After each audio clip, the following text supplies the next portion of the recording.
Hello and welcome to the Frontier Security Brief podcast. I'm here today with a couple of lovely ladies from Iron Butterfly Media. So I will first introduce them with some quick bios. We've got Megan Jaffer. Am I pronouncing that correctly? Perfect. And Cadie Hopkins. So Megan, so she's a heart-led storyteller and courageous risk taker, co-founder of Iron Butterfly Media. Megan leads with heart and power, creating spaces where people feel seen and brave.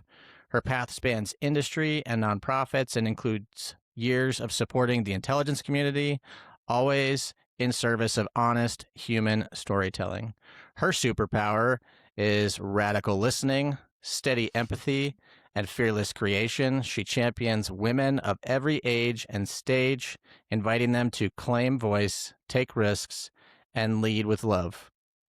And then Cadie, imaginative creator and entrepreneurial changemaker. She is co-founder of Iron Butterfly Media. Cadie is a true entrepreneur, having founded multiple companies, nonprofits, and communities, nearly all dedicated to supporting powerful women throughout their journey. Her superpower is creating something from nothing, seeing beauty in difference, and putting people at ease so they can be their most authentic selves. She is passionate about understanding power, the systems that shape it, and our deep-rooted ability to reclaim it. So, welcome, ladies. You guys are the first of what I'm doing. Part of a series is going to be Women in Intelligence, National Security Space. And so we've got, I think, about 4 or 5 coming up, and you guys are breaking the ice. You guys are blazing the trail for others to follow. But that Love sounds like it. where you're comfortable at. So Amazing. Well, thanks for having us, Matt. We're excited to be here. Yeah, thank you, Matt. This is a real honor. So we're excited to be here. yeah, thank you guys. So we met relatively recently at the Whitefish Security Summit. Great opportunity to meet with folks within the intelligence community. Lots of different perspectives. You guys had a panel and also a documentary that was fantastic. I was fortunate enough to be able to bring my 9-year-old daughter, so that was great, and I appreciate it. But yeah, why don't we just kind of talk to where you guys are coming from, how you got to, this space of Iron Butterfly Media, and how this was born. So Cadie and I have told this story. It's so funny because we've told it so many times for different purposes, right? Like to when we were raising money or, on panels or things like that. So we actually have this perfect synergy on how we tell it. And so I usually start and then I pass it on to her. So Cadie and I both come from the intelligence background. Originally, I think this is important to the story. Cadie is from Arizona and I am from Chicago. We both moved to DC. Cadie worked both in industry and in government, and I supported the IC in industry. And about 13 years ago, 12 or 13 years ago, we both were a part of this organization from the ground up called the Amazing Women of the IC. And it was the first women's organization outside of the intelligence agencies. Like there were women's affinity groups in the agencies, but this was the first one that was gathering all the women from all the different agencies outside of their agency it was like a supportive network. That's where Cadie and I met. We both ended up running that organization for a time. And around COVID time, Cadie happened to be running it, fortunately and unfortunately, depending on how you look at it. But fortunately, because she was innovative enough to see where we were headed. And so we had to go from all in-person events, which we were doing up until that point, to virtual events. And one of the virtual events Cadie ended up transitioning was an Ask Me Anything series. And, it was done online. It was super, super popular. Many people do it in their organizations and their companies. But why ours was specifically popular was because we weren't just talking about the women and their roles, like what they did at their job, but we talked about who they were as women. And the audience was able to ask them any question, whether it was work related or personal related.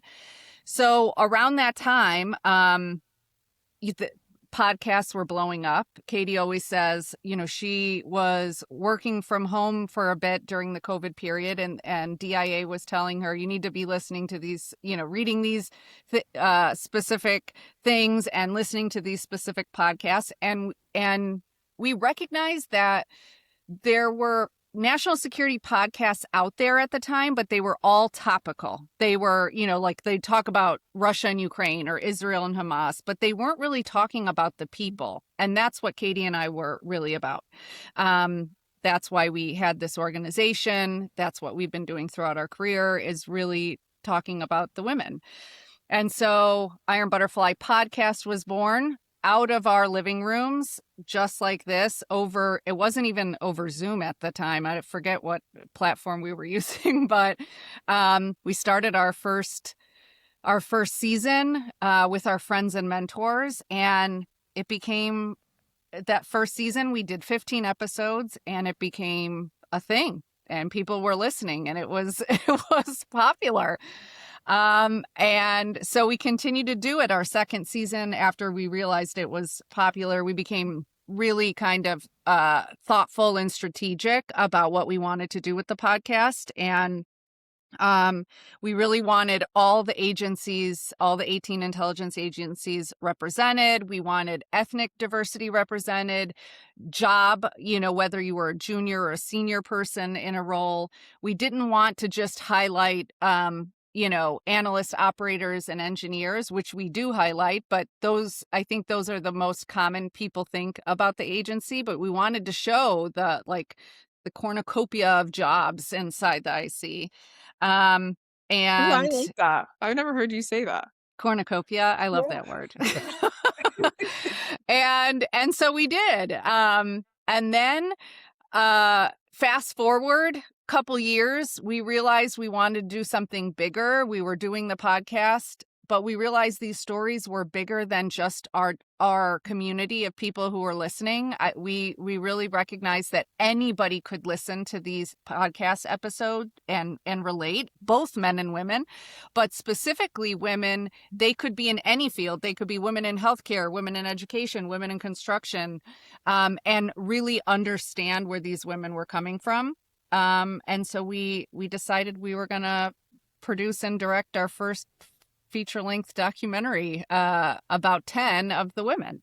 So I'm going to pause there, and I'll pass it to Cadie. I'm sure she's going to fill some holes and then kind of bring you up to date on, until present day.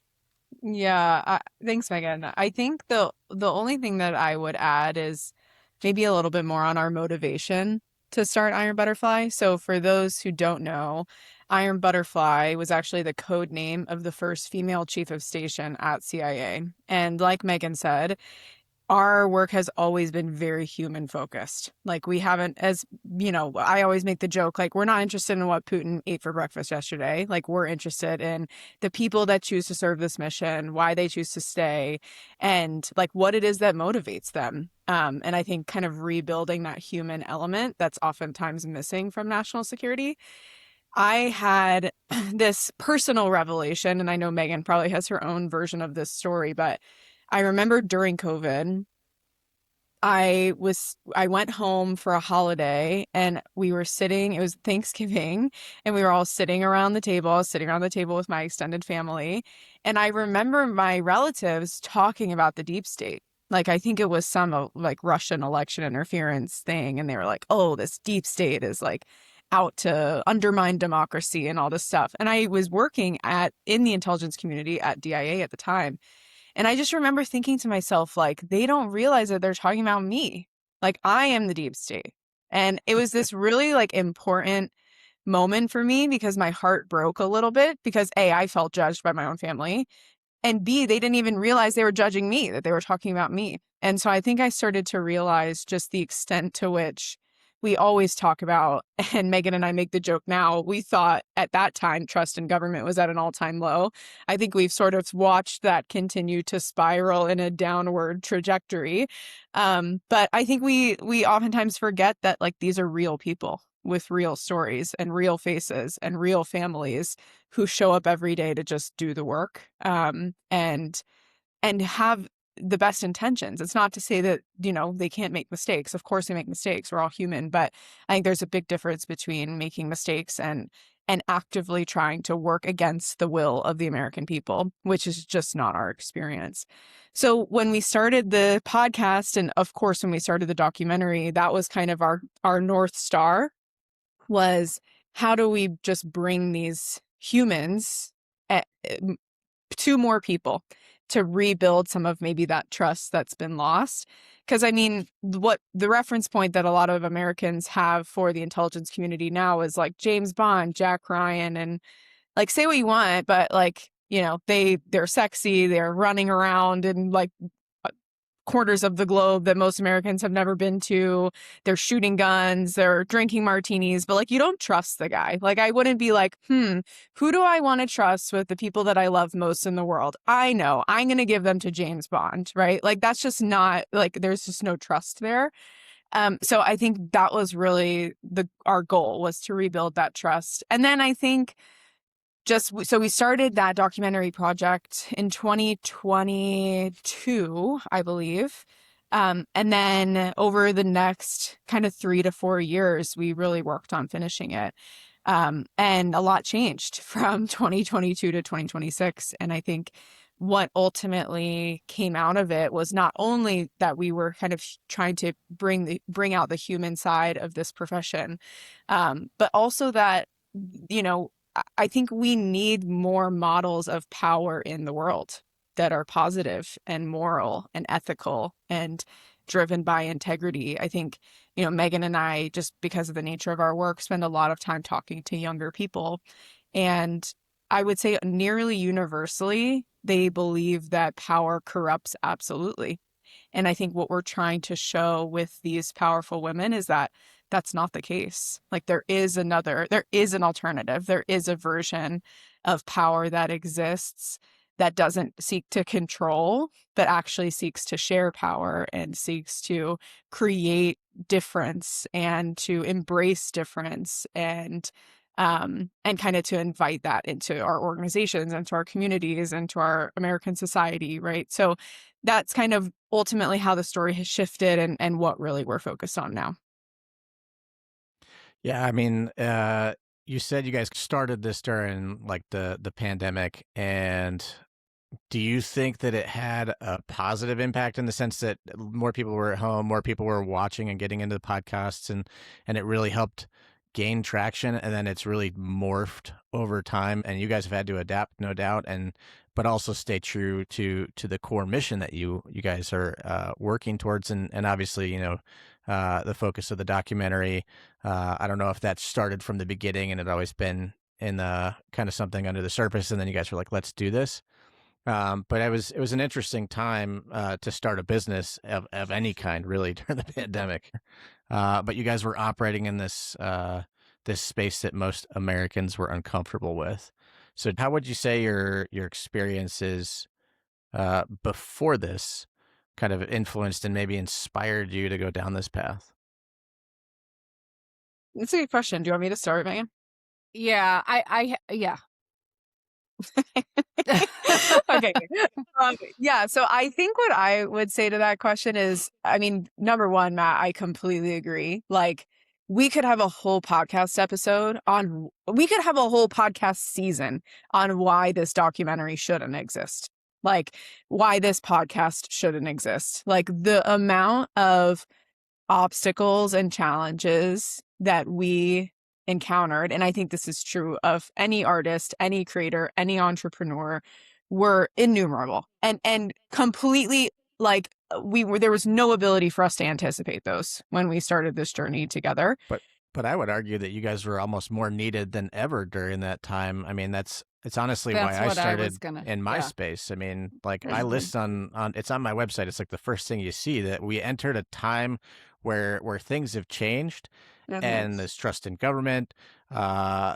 For one of the things I mentioned is the geographic security. We've always relied on two oceans. We're like, oh, we've got this fantastic opportunity to say, like, we've got you at arm's length. We kind of have a built-in defense mechanism. It doesn't exist the same way anymore.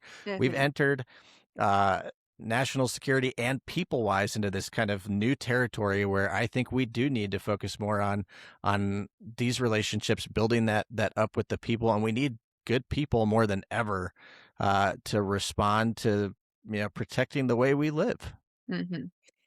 I completely agree, and I think it was exactly that belief that carried us through.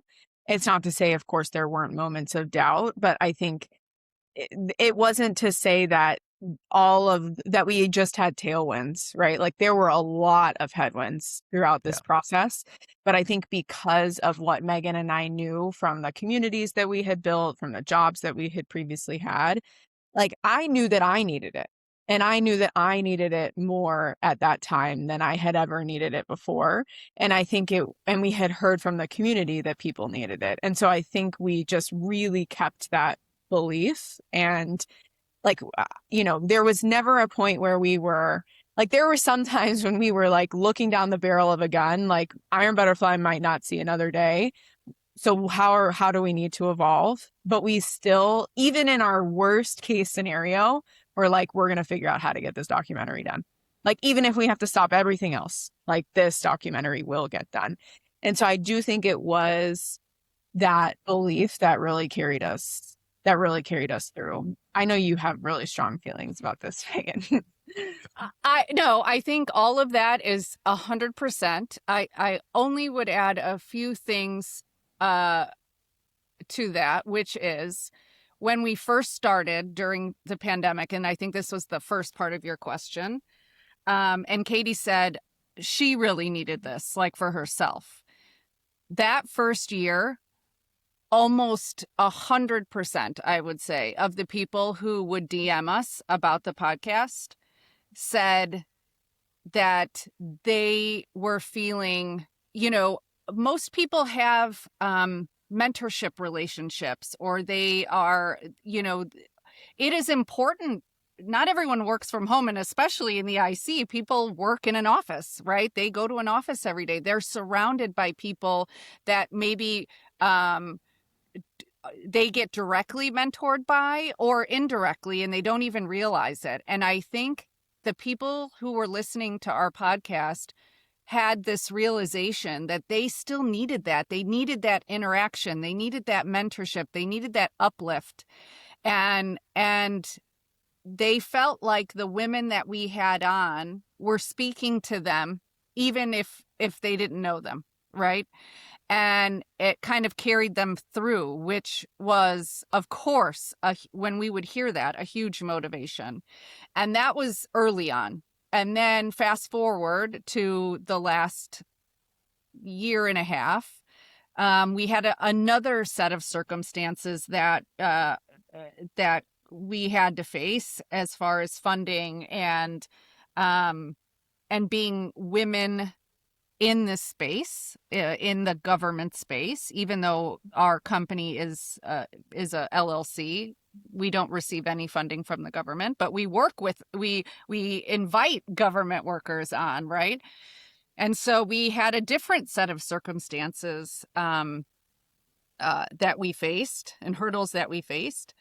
But something that people who know us know, but your audience, I'm sure a lot of them do not know who we are. The one thing you have to know about Cadie and I is that having a fire inside of us is an understatement. Like, we radically believe in what we're doing, like radically. We believe that these stories need to be told, need to be captured. These are historical record. These are needed for more than one reason, not just to uplift. These are educational tools. These are, in some cases, recruiting tools for these agencies. These stories help not only our community, but other communities see. You can relate to these women on on a work level, a career level, on what they're going through, but also on a personal level. These women come on our podcast. They come on, the women that are in the documentary talk about the personal hurdles they had being working women, having families.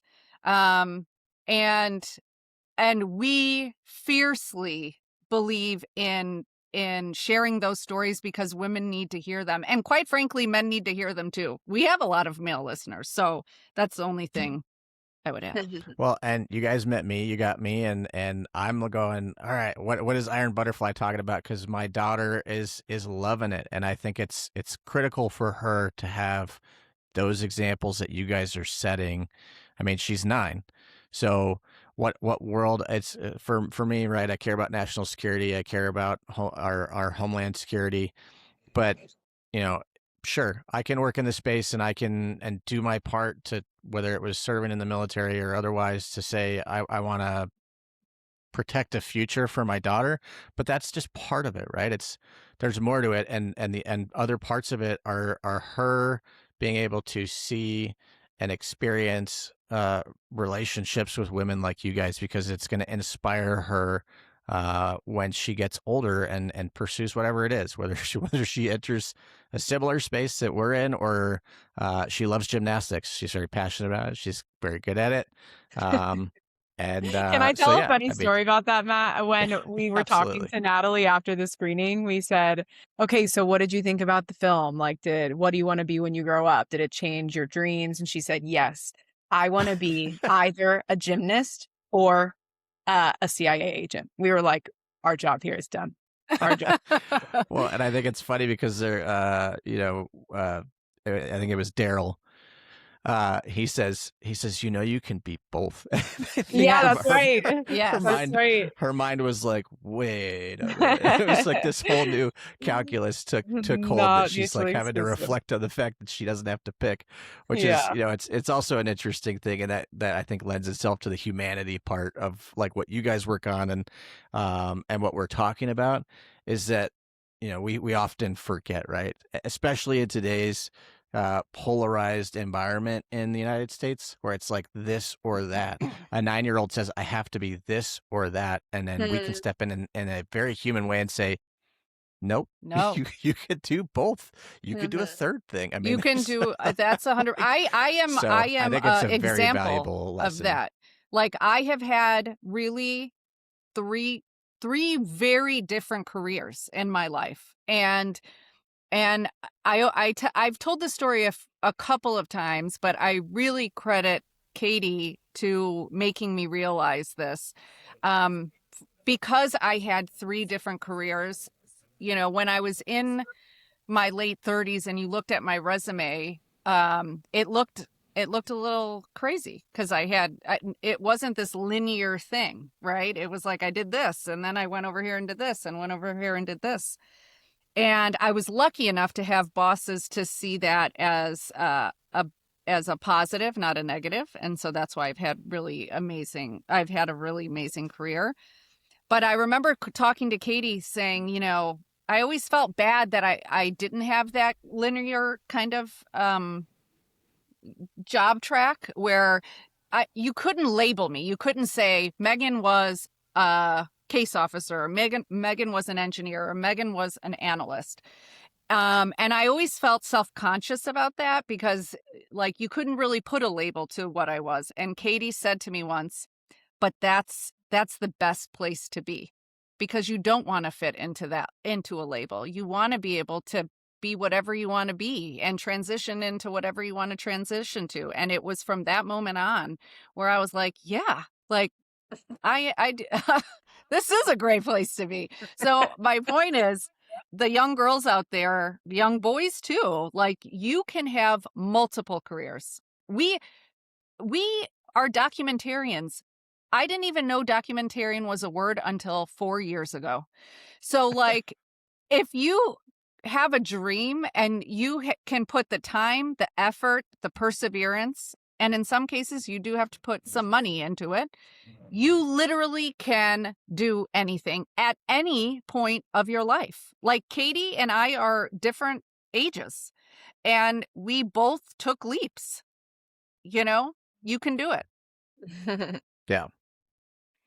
I have a similarly non-linear pathway, and I find it humorous and also kind of frustrating at times because this is like the part of my background and career where I'm like, I don't want that to be the focus of me. But my dad owned a plumbing company growing up, so I have that trade and that skill, and I did it. I had a plumbing company in Montana here. And then when you look back at it, everywhere I went in the Marine Corps or talking to folks within the IC, oh, you do plumbing. Like, can you come over and fix my shower? It's got Oh to. my I'm just God, like, that's that is incredible. the one thing that I'm like, please don't highlight that part of my resume. And that's everyone's like, but that's like the most valuable thing to me right now. I need someone to come fix my toilet doesn't flush. Like, I'm like, oh my No, but goodness. Like, that is like, it's kind of like having any kind of service, right? Like where someone's the joke is you're at a dinner table and someone is in the service space, whether that's a plumber or a doctor or a dentist or a mechanic. And you're like, oh, hey, my car's making this rattling sound. And you're like, hey, I'm sitting at a dinner. Like, I don't really want to talk about your carburetor or whatever. I also love that you said that, Matt, because Megan will always go on this rant about how you can do any job in the intelligence community. It's a positive rant, but she always says, you don't have to just be an analyst or an operator, an engineer. You can be a plumber. And now we know a plumber in the intelligence community. So thank you for giving us that. oh man. I set myself up love for that that. one. I'm gonna Yeah. I have a business phone number on the website, and I'm gonna start getting calls. Yeah. Yeah. That's You're hilarious. welcome. You're welcome. Yeah. So, with that though, I mean, we're talking about kind of this diversity of backgrounds, and it it is this weird space, right? Where it's right now it's a hot topic. Even within our own psyche, we're like we look at that diversity of background and say, okay, well, like it was this up and down, like not necessarily something that you think you're like, oh, maybe this should have been linear, but it wasn't, right? So, but I think there's something to be said for that. But I think there's always been kind of gaps, things that we could improve on, and areas where we're like, man, I really wish we had somebody that had this expertise or this background. Um, but what would you say are the biggest gaps today in talent, leadership, or understanding? I'm going to go ahead and throw that one out there. That's where I was that gonna go. that could impact us, whether it's in a positive or a negative way. Go ahead, Megan. Are we talking about in the intelligence community or in general? Yeah, because I mean, I think diversity can mean it can mean a number of different things within that space. I mean, are we missing? One of the things that always comes to mind is not just the current discussion about the environment, like the operating environment across administrations, but also like something that is throughout my career has always been a focus is culture and language. I feel like we're always gapped in that space. Like there's great, amazing people that do that work, but I feel like talking to especially younger people, saying that this is something that would be of value, study, travel, understand different Yes. cultures, learn different languages, Oh my because that's not the gosh, thing yes. that people talk about necessarily. It's a gen ed when you go to college. It's like, oh, you got to go take a second language. It's not this. Here's how this adds tremendous value. Yes. So I could not feel more passionate about this subject, and I was just talking to someone about this, about like, if in a perfect world, what would you want in the education system now that's not there for the young kids? And I said, hands down, that every kid would have the opportunity. And of course, when I mean that, I mean it would be paid for as well, because we know not everyone has the same resources, but every kid before they graduate high school has the opportunity to study abroad, in a different culture, in a different space that's unlike their own, preferably a country that is that has a language that's different than your own. I was very lucky that I went to graduate school in Asia, and I lived there for 5 years as a civilian. And what it does to a person is gives them a perspective that you can't get by reading books, by watching the news, by even being an expert and studying in the universities in the US. Being abroad for a significant amount of time, it teaches you to look at your country in a different way, and you see it through the lens of other people, and I think Americans are very, of course, they love their country, and that's why people go and serve, and they're proud of their country. I think that love and that pride takes on a different meaning when you've lived abroad and seen the governments in which others have lived under, the situations, the cultures, the rights that others live under in other countries. I think you get a better understanding on why pluralism is important. Um, you look, when you work in the intelligence community, one of the women in the film rightly defines it as a study of the world. You are really studying the world. So I think if you could just think critically and see that, okay, do you think that study of the world, it does you justice just to study the world from the US? Wouldn't it make sense that you've had time abroad and actually experienced kind of boots on the ground as a civilian to understand and to feel the culture? And so if you have a chance, I think that will make you it will make you a better world citizen. It would make you a better intelligence professional. It'll make you a better community, just someone in your community. And so I'll get off my soapbox. That's my 2 cents. Cadie? No, I loved that answer. I love that answer. Yeah, Matt, I'm also going to go for gap of understanding. So buckle up, everyone. But I think maybe to answer this question in like a little bit of a meta way, you kind of framed the question in terms of diversity. And I actually think the gap of understanding that we have right now is why diversity is actually really important and a mission critical element of our organizations. Like people, I think sometimes forget that like a lot of the intelligence tradecraft that exists today exists because in the pre 9/11 world, we did not have opportunities for divergence and dissonance built into the systems to actually achieve disagreement by design, right? And I think one of the myths that I think is floating around in our culture right now is that like conformity and uniformity is good for performance of organizations, and diversity creates this friction that is bad, or that is inherently bad. And I think that friction, particularly in the intelligence context, is so important. Like we have to bring people who have different backgrounds, who come from different places, who have different educational backgrounds, who are multidisciplinary. Like I almost reflect on like, when I was starting out in this space and I was in my early 20s and I was like, I really want to get into the intelligence community. I had more people say, you should really go get a data science degree. And in the back of my head, I was like, but I hate data science, right? Like, and so it sounds cliche to do what you love, right? Like, but I wouldn't want someone to listen to this podcast and be like, oh, they said that there's a shortage of data scientists, so I need to go study data science. Like, the best way that you can be an asset to this community is to do what you love, to do it better than anyone, to get good at it, and to stick with it, right?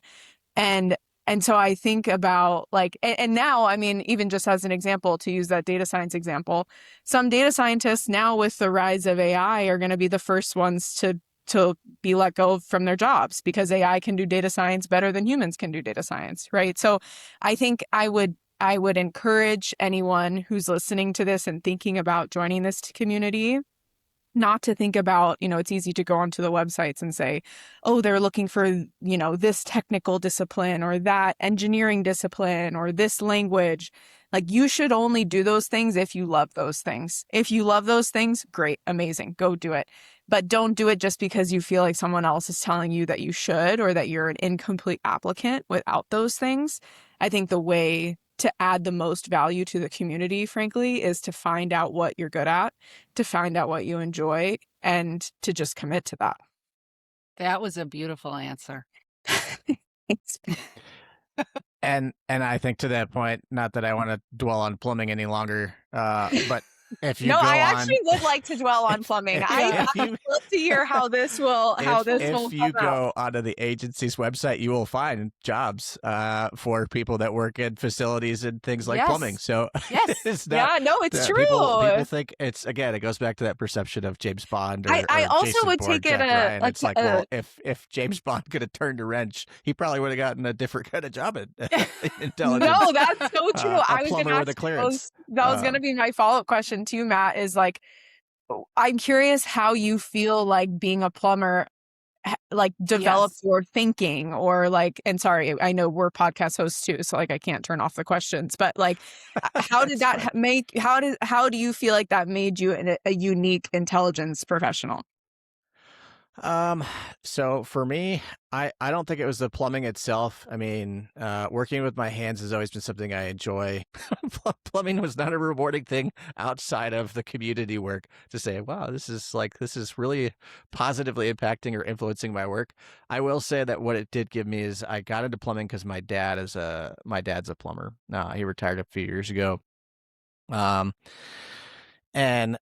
I think the most value I got out of it was work ethic, understanding that some of the things that we overlook, but also this entrepreneurial background. So I think that's where the value for me came from in that space. I understood that I could use my experience and the things that I learned in that hard work ethic and that entrepreneurial space to engage with people, to be relatable, to be human. And I use it every day now. I mean, like I can talk to people that work from a blue collar perspective, cowboy boots, out in the woods, like to hunt, blue collar trades oriented stuff. But I also have a master's degree from Georgetown. So I have, for me, I see value in being able to have both sides of that coin, to share that with people. So, and to not oversimplify things. I mean, a lot of people talk about how we, for a long time, it was like, hey, go to college. I mean, you talk about the data science thing. Go to college and get a degree in X. But we still need an electrician to make sure our lights work and when the power goes out to fix it, or a plumber, or and I in my current work, I would include medical professionals in this space. They're in a similar boat where it's almost like a crisis within the job force, that we have fewer people in it, and a lot of folks that are of my dad's age are retiring, and when not enough people are filling those jobs. So we could say go to get a degree in whatever, but there's value in all of it. So it goes back to the diversity piece, where we can't be so single-minded to say, if you go study this and do that, that's the pathway to a career in intelligence or what will make you successful. It really is diverse. Whether the agency is looking for a security guard or a plumber with a clearance, or a case officer or an analyst, all of it is required to make the agency work.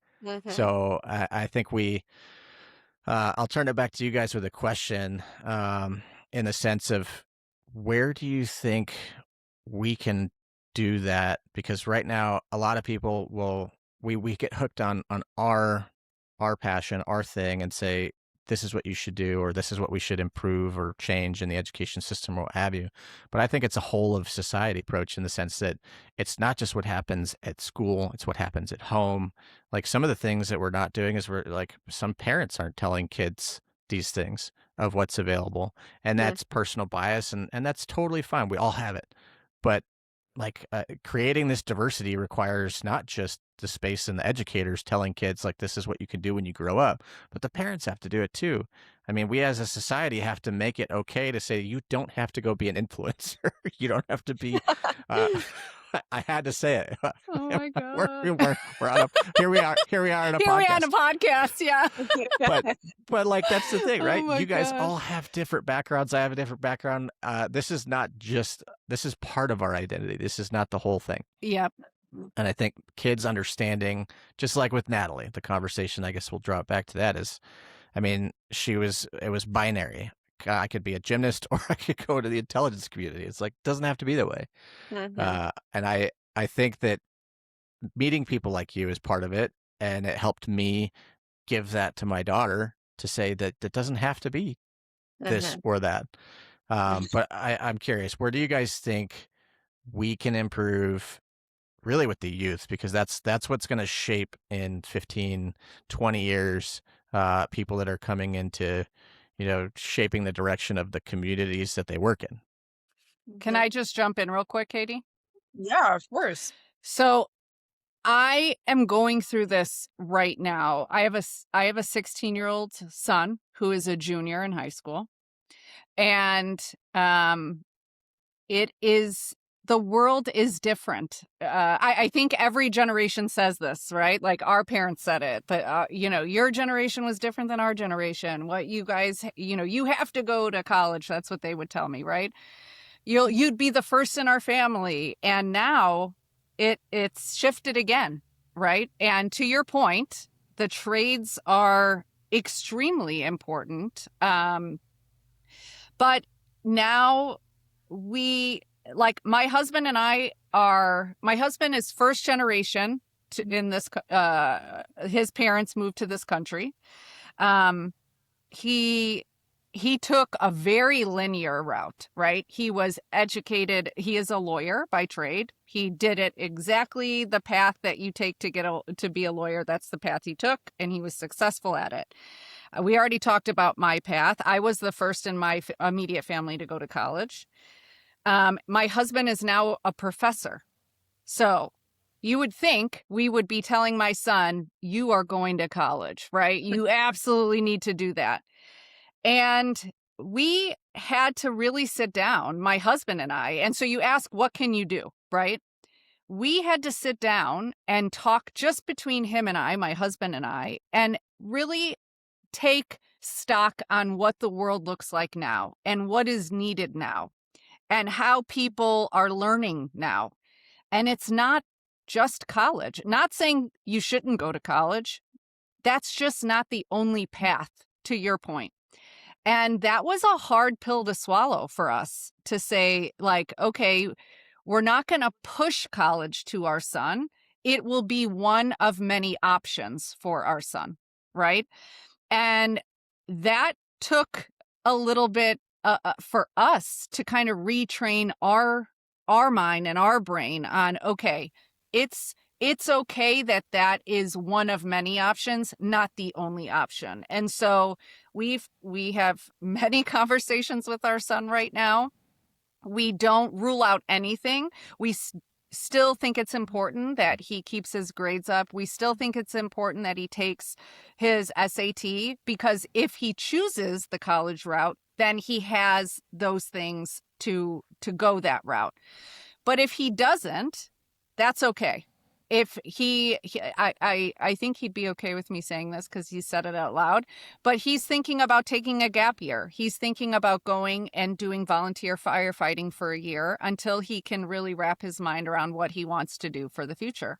And we're okay with that. We're okay with that. So I guess my answer here is, I think parents have to kind of step back and say, okay, and be realistic and be like, the world is different than it was when we were young.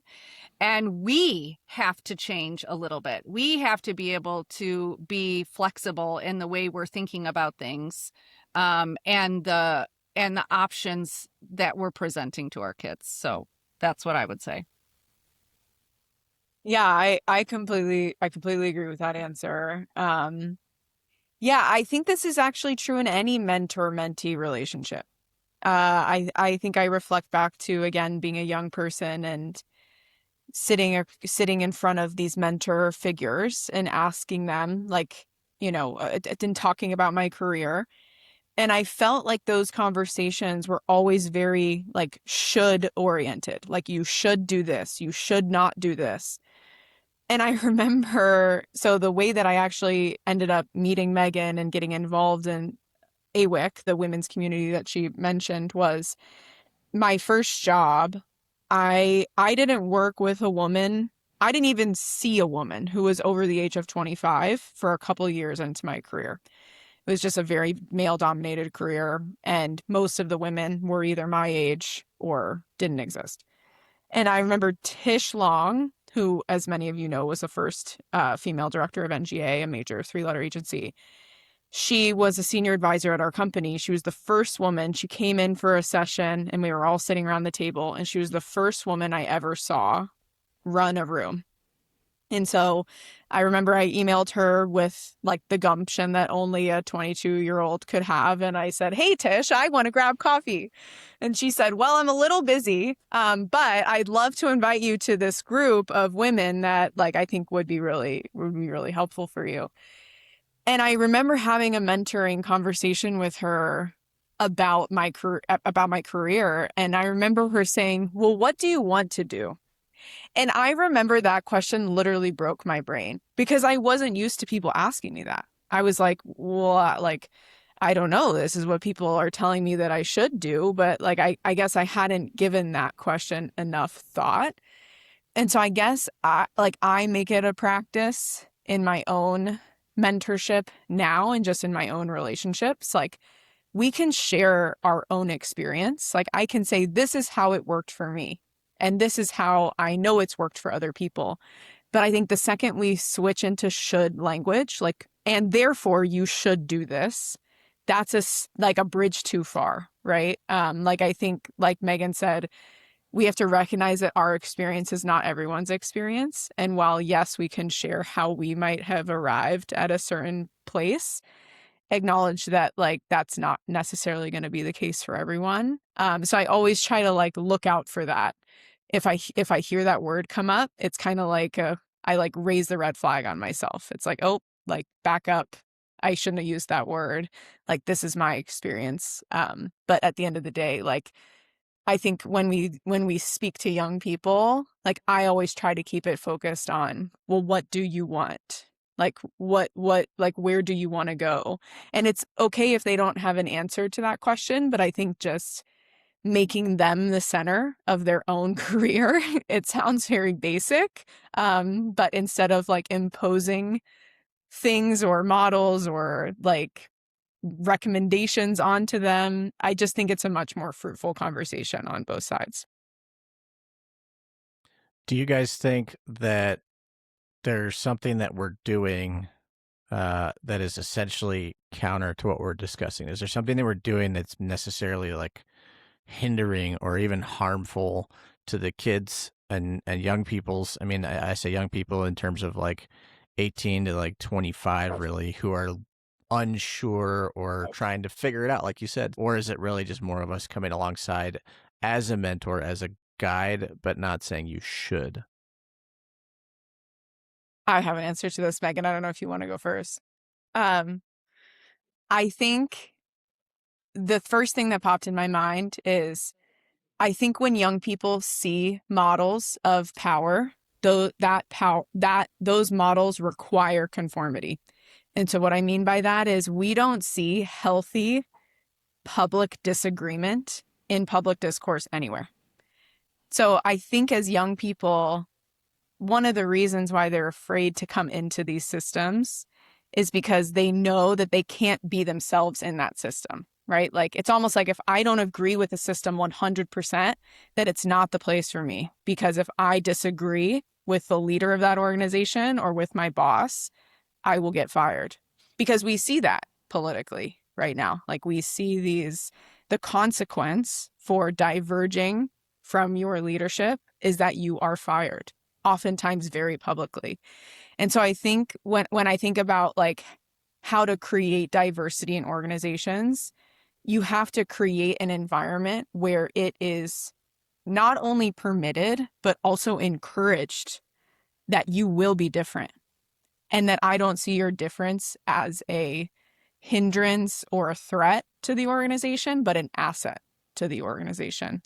And so I think the more that we can move from this, like, or provide an alternative from this narrative of conformity to a narrative of, like, and Megan and I refer to this as just like, this is a democratic model of leadership, right? Like the whole premise of democracy is that there is disagreement and that there is difference. Otherwise, why would you need to vote, right? So I think we can all bring that ethos, like, more into our organizations. Like, democracy is not just a political concept, like it can be an organizational concept too. That's sort of where my mind goes. And, like, I think one of the things that is discouraging young people from embracing that difference within themselves right now, particularly in the intelligence community and in the public service space. Megan, what would you say? I would say I'm gonna pull the string on this, but take it from what Cadie would say, the meta answer to, like, we laugh about that because I am older than Cadie, and meta obviously is an old word now, but when it wasn't an old word, I didn't know what it meant, and she kept saying it, and I was like, what the hell does meta mean? Like, but anyway, back to this. I think so. Cadie was talking about this in a big structure, right? Embracing individuality and encouraging it, and encouraging being different and diverse and all of those things. And I would say, what can we do? I'm thinking about, like, a micro level. You do that in your homes. I'm a part of a religious, I'm an Ismaili Muslim. So I'm a Shia Ismaili Muslim. It is a small sect of Shia, the Shia Muslims. And it is a small community. And most of the people in my community have come from somewhere else, right? Have come from India, have come from Afghanistan, have come from Pakistan, right? And so you have these families, and a lot of families kind of stick to their community, right? So you grow up. I'm a white woman, right? So my family, my dad was white, my mom was white, my sister was white, and so you come from a different community. My husband is Indian, and you get comfortable in your space and in your community, which is great. You should feel comfortable and safe in your community. But I would say that's when you need to make yourself uncomfortable sometimes.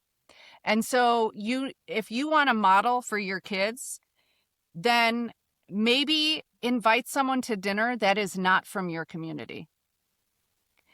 Have, you have dinner parties with people in your space and your community that think like you, that look like you. Maybe invite someone from your office or from your school or from, your child's school or your child's soccer team that is of a different race, is of a different religion, is of a different socioeconomic space, and invite them to dinner. And that is how you model it, right? You start at home. And so I think if you want to make a change, you have to start from home. Well, and I think with things like social media, in a world where we say that we're more connected than ever in some ways, we are also more siloed than ever. 100%. Yeah. Algorithmically so. So I think that, and you mentioned it too. So obviously, too, the kids being there, young people, it's not just like if you don't have kids or what have you, it's that the younger people, even 18 to 25 range, their exposure to someone outside of their feedback loop is critical to development and to how we grow up to be, I think of a more well-rounded folks. But and I think tying this back into the national security space, I think we have this idea that, and I say we in a very broad general term, but I think people fall into the trap of thinking that here's how it is, and it's either like full blown diversity, or you can't have or it's I got to be this strong leader that's dictating how we're gonna do things. Mhm. But I mean, from my experience in the military, I think the best leadership that I had are people that did both, and it's something the Marine Corps does really well, I would say, from an early stage. And it's not just officers; it's junior enlisted that step into leadership roles. Is that you are taught that you can rely on the team, and you have to rely on the team around you. Mhm. This is a collaborative effort, and anybody in the military knows has experienced that diversity across multiple spectrums, not just where we came from, but also ideas and what we think. Right. So there's diversity there, but there's also the relationship of having what we in the Marine Corps called commander's intent. So like this is the overarching, this is the mission, this is the Steve Jobs. Can you get behind this? Do you believe in this? And that's your commander's intent, as it were. So you can have that and the guidance, and then you still have people that are leading, that are responsible for making decisions, but that doesn't mean that you have to Mhm. necessarily say my way or the highway, right? We keep talking about these different things of like the this or that, but there's always this blend. I think that's kind of the underlying theme, and I would like more young people, and frankly, uh, anyone of any age, to know that we Yes. at this point. Um, that's what I think, and I think that's a big value to the intelligence community. I think that's a huge value to the national security space. Is that we're talking about kind of some of the mentalities within government and within our space, but I think too, because of the distrust that has grown, because of this disconnect, because of the polarization within our social fabric in the United States. This leads to my next question. What do you think that everyday Americans, especially emerging leaders, people that are going to come up into leadership roles someday, what do they need to better understand about this role of national security and intelligence in their lives? Yeah, I think the way I would answer this is Megan alluded to this earlier, but we talk a lot about the fact that, people think of intelligence as being this, like, because of what's modeled in Hollywood, this rogue actor that goes out and like tries to overthrow dictators or like drug lords or whatever abroad, right? And I think what we are really passionate about is that intelligence is really just truth seeking about the world. Like that's ultimately what it is. Well, and I think that's how it ties back to this Mhm. conversation about young people. I'm tying it back to intelligence because that's kind of my primary focus with the podcast.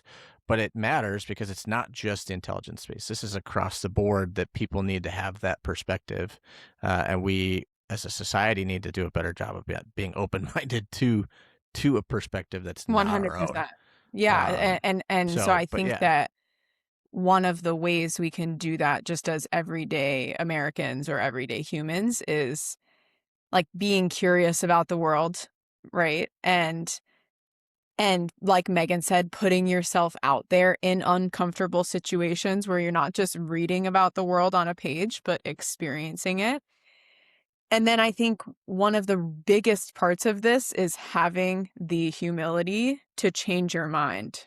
If you believe something that you then come to understand is not true in the way that you believed it. I think what we have this tendency to do right now, and we all feel this tension, like in our bodies, we feel it.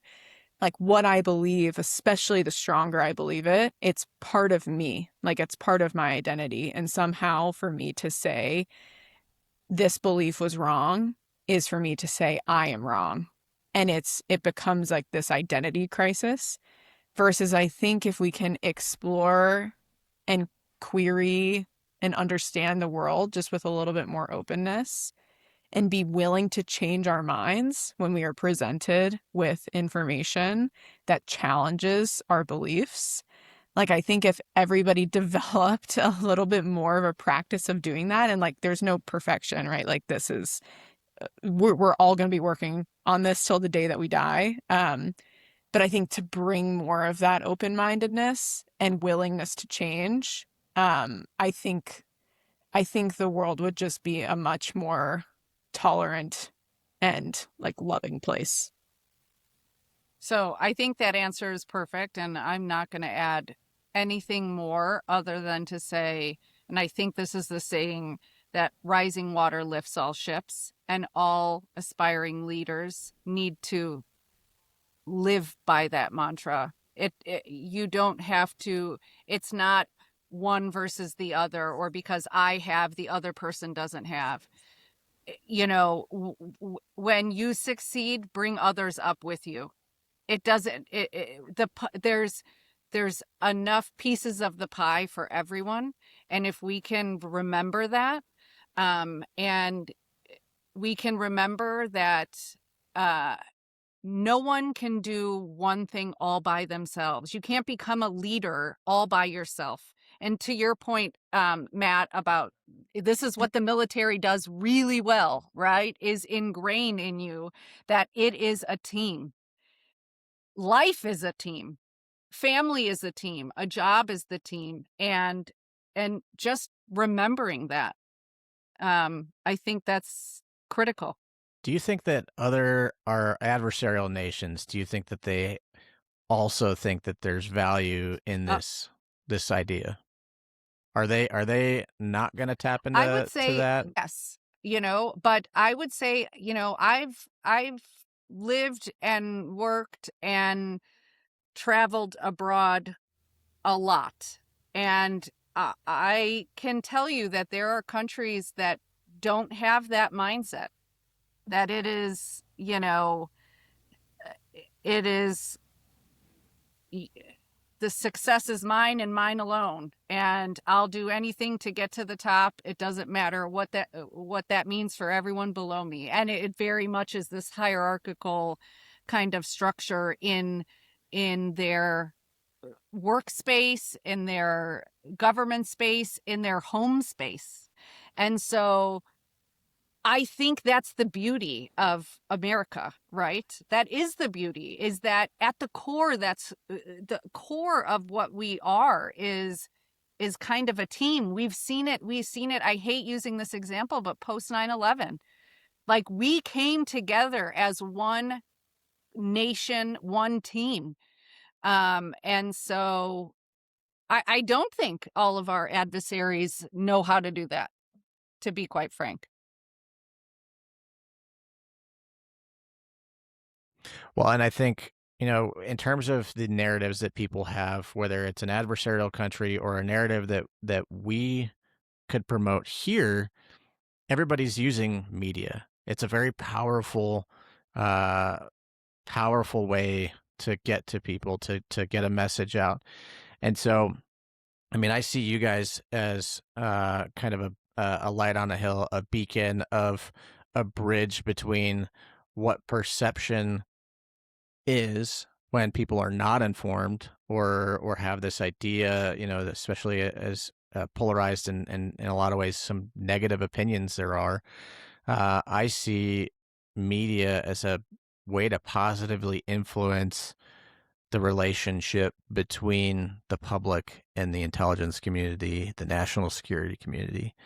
What do you guys think? Is that part of your mission, or is it really? I mean, I know it's human centric, but is there a part of you that says, we have this platform and we can really help positively impact not just the influence and the inspiration of these women, but also this larger body that is the United States and how we interact with intelligence and how we interact with national Yeah, security? I mean, the short answer is 100%.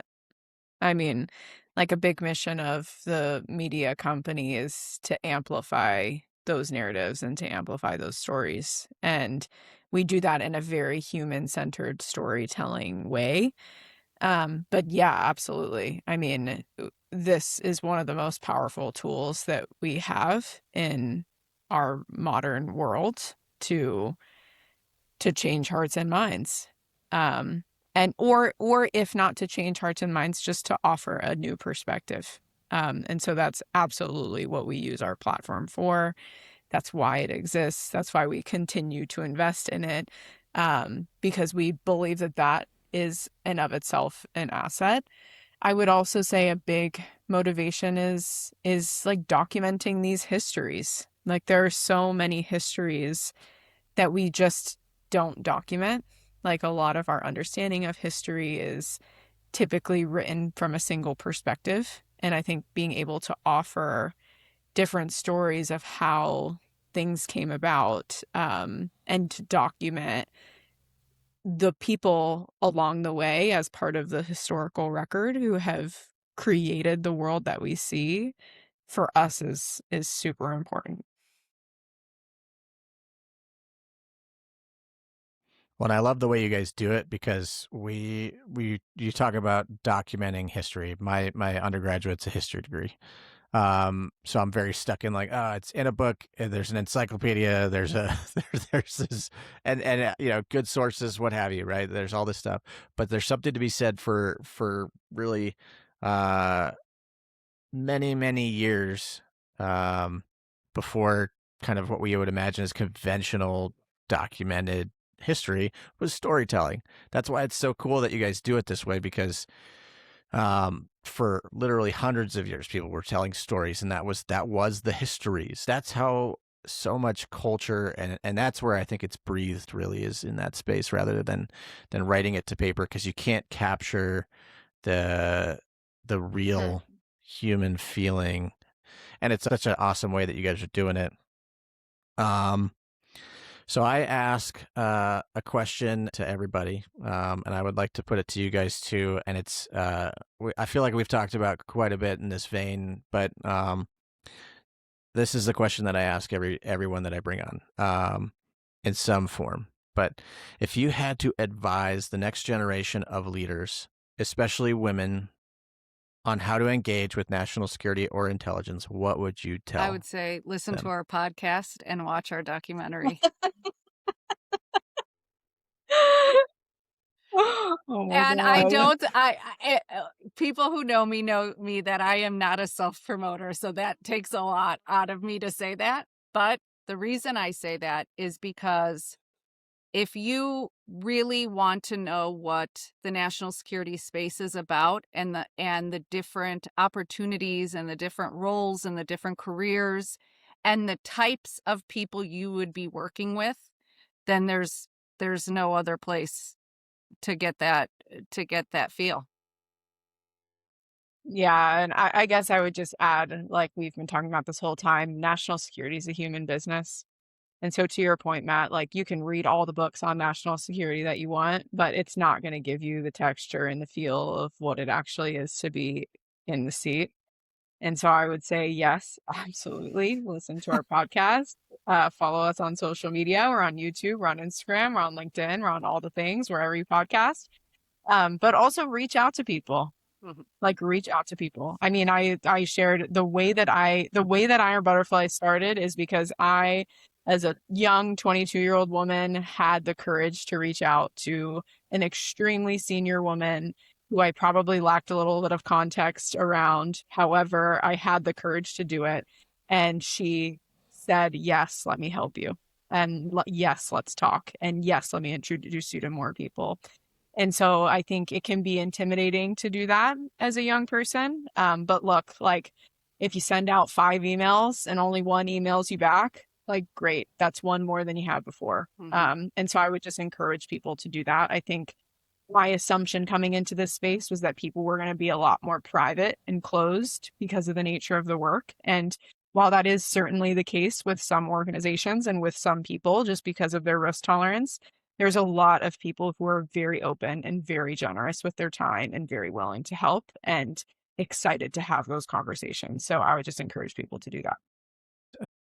I'm so glad that I got to have you on. I'm so glad that I was able to introduce Natalie to you guys. Um, I would like to close on something a little bit lighter.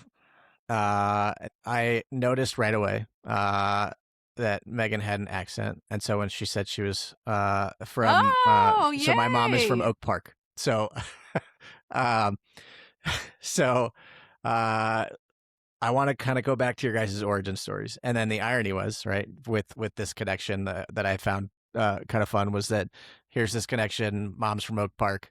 My parents moved, and I grew up in Tucson, Nice. Arizona. So it Awesome. ties into Katie's background growing up in Arizona. So I figured I'd come back to the origin stories a little bit, and let's have some fun with the origin stories. Maybe how that shaped your direction, how you came to where you went into supporting intelligence from Chicago or from, I'm not sure where you're at, from in Arizona, but and then I'll close it out with Okay. sports I'll after just we say, cover that real first of quick. all, I am so happy that you still hear an accent because I have been away from Chicago for a long time, for like 20 years.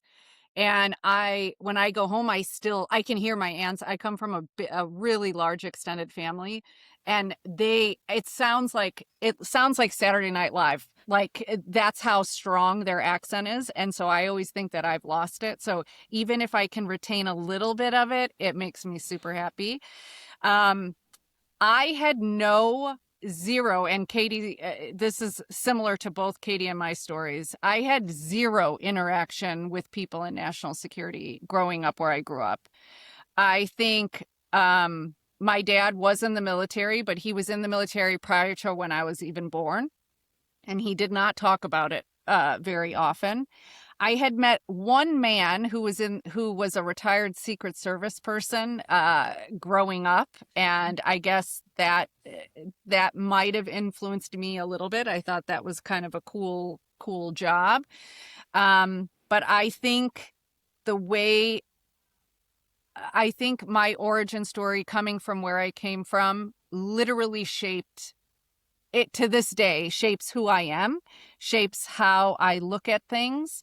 Um, I mean, I am honored and love being from the Chicagoland area. I mean, it bleeds from me. And I think I always talk about this with my best friends because I'm like, what? And Cadie and I talk about this a lot. Like, what makes you who you are, right? Like, what is it? And I don't know if I can define it other than, I am a Midwestern girl that came from parents that were really hardworking, um, but told us we could do anything we wanted as long as we kept working hard and persevered. Um, I was lucky enough to grow up in a very diverse community and went to DePaul University, which was in Chicago. And so, I mean, I think I am who I am because of where I'm from, and I'm hoping I can go back. I have to convince my husband, but that's where I want to go back to. Cadie. Yeah, I mean, I think similarly, I didn't have any national security touch point at all. My parents are both incredibly curious people, and so I had many, many memories of us like sitting together at the dinner table, just like talking about like the world. Like we wouldn't just talk about what was happening in our community, but it was never couched as politics. Like politics to me was this like other thing that existed. We would talk a lot about like values and beliefs and but it was never like grounded in like in other cultures or in the world in that way. It was sort of like my parents' way of broadening our minds, I think. Um, I grew up playing sports, so went to college to play soccer, and I wanted to be a doctor because the physical body was what I knew. And then I remember having my first conversation with a teammate on campus. This was before classes even started. And she was like, "Oh, what are you studying?" And I told her like my whole life plan. And I said, "What are you studying?" And she said, "I'm studying political science." And I remember being like, I've never heard those two words together. Like, political is not a science. Like, what is she talking about? And I remember saying, "What is that?" Like, she's like, "Well, it's like, the study of government." And I remember thinking to myself, is that even possible? Like, what do you mean studying the government? Like, how would you even do that? Fast forward, there was an Obama election my freshman year, and I started watching presidential debates, and just the whole energy around it on a college campus was just like unlike anything I'd ever experienced. And I fell in love with it. So I ended up majoring in political science, the major that I thought didn't exist and had no value.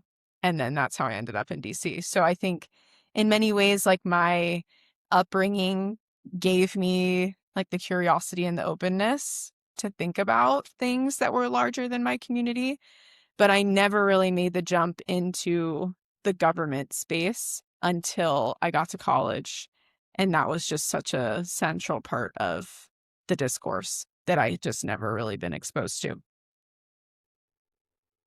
Now, did you go to college in No, Arizona? I went to college in New York City. Okay. Yes, very different. I didn't not I guess I shouldn't worry about it too much growing up in Arizona and in Tucson specifically. I was gonna say, did you go to one of the Arizona universities? And I didn't want to upset the balance, but My the mom, truth my is mom went is to University that of Arizona, and my brother-in-law went to University of Arizona. So we're more of a University of Arizona family, but ASU was always down the road. So I wouldn't say I have super well strong and allegiances. well, and the truth for me is that I grew up in Tucson, so it was all University of Arizona, but I am currently in an Arizona State University program for a grad cert in global security and competitive statecraft, because there's only so many places that have kind of this niche focuses in the national security space. And so Arizona State was one of them. And so like my whole family's like, no, Oh, like, sorry. they'll be okay. um, yeah, it's all good. A lot of good people in that space. So, so you said soccer. Did you play soccer Did in New Yeah, York? I did. Okay, cool. What about yourself, Megan? Any sports? Because I guess that'll lead to my next Yeah. closing So question. I did taekwondo, and so I did it competitively, and I did it from age 10 to age 22. So who is your husband worried if he upsets you then? Yeah. So Uh, great Not story because about of the that. taekwondo, though. Honestly, he's just scared of her in general, I Well, think. But yes, but my husband used to work for one of the former directors of NSA, General Keith Alexander, and to this hmm. day, General Alexander, we call him Gen A, he will call my husband and he says, every time for the last 10 years, he'll say, "Has Megan flipped you over her has she flipped you yet?" And Jimmy's like, "Not yet, not yet." But he always asks, and it's kind of a joke in our house. Yeah. Um. All right.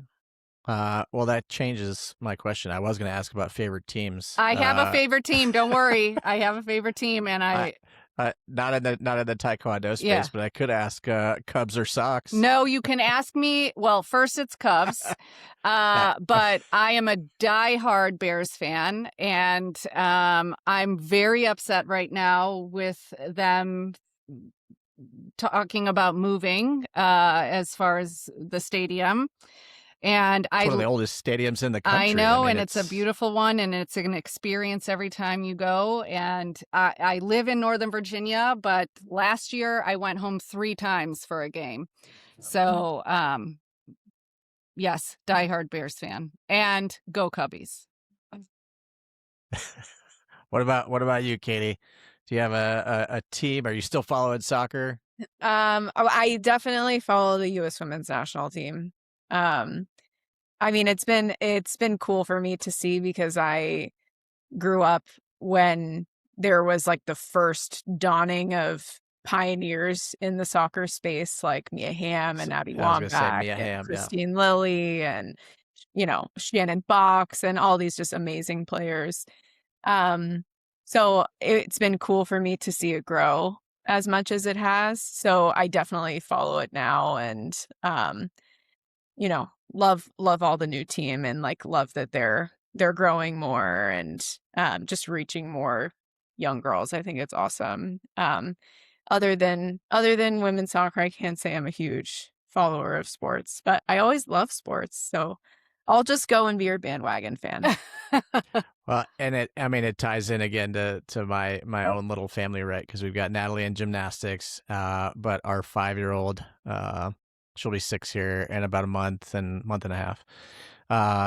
She's all about soccer. So Love it. Oh, nice. Love it. well, ladies, thank you so much. It's been a fantastic conversation. I'm glad I got to have it with you, and I would love to do more in the future. But thank you so much, and we'll see you guys next time. Thank you, Matt.